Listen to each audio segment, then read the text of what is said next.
আয় আর একটিবার আয় রে সখা প্রাণের মাঝে আয় মোরা সুখে দুঃখে কথা কব প্রাণ জুড়াবে তাই পুরানো সেই দিনের কথা। হ্যাঁ, আজকে কথাগুলো বড়ই পুরনো। সেই ছোটবেলায় বাবার সাথে চলে যেতাম আমরা 3 ভাই বোন মিলে রবীন্দ্র সদনে গান শুনতে। সারা দিন বসে থাকতাম, রবীন্দ্রসঙ্গীত শুনতাম, গান শুনতাম, কবিতা শুনতাম, রবীন্দ্রনাথকে নিয়ে আলোচনা করতাম। বাঙালি মনের সে এক অভূতপূর্ব অবস্থা। আজ কোথাও যেন সব স্মৃতি হয়ে গেছে। আজ আর বাঙালি মনে না আছে না আছে বাংলা, আর না আছে বাঙালি, আর না আছে রবীন্দ্রনাথ। রবীন্দ্রনাথ শুধু আছে আজ শুধু 25শে বৈশাখে।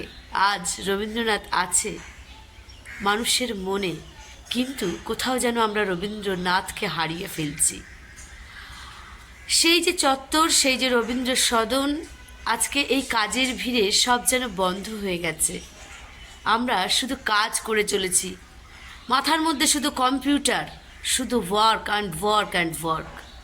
কোথাও যেন আমাদের শিল্প, কোথায় যেন আমাদের সংস্কৃতি সব যেন ঘুলিয়ে গুলিয়ে তালগোল পাকিয়ে গেছে।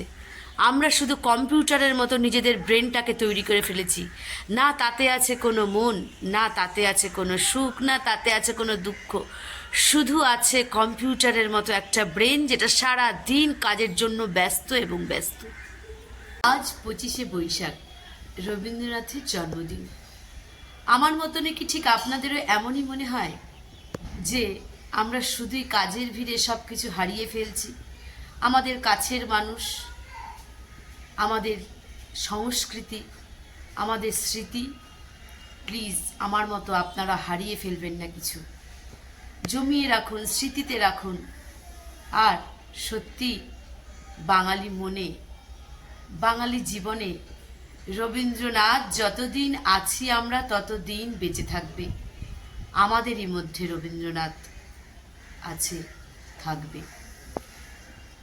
এই 25শে বৈশাখ ছাড়াও রবীন্দ্রনাথকে আমরা সব সময় আমাদের জীবনের মধ্যে খুঁজে পাই।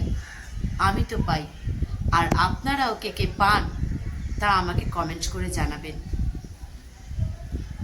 25শে বৈশাখ, আজ কবিগুরু রবীন্দ্রনাথের জন্মদিন।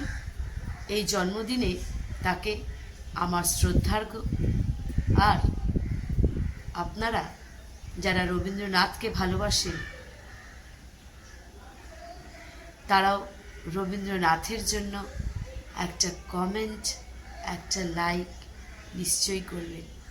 বাঙালি ছাড়া রবীন্দ্রনাথ, আর রবীন্দ্রনাথ ছাড়া বাঙালি, এটা আমরা জাস্ট ভাবতেই পারি না।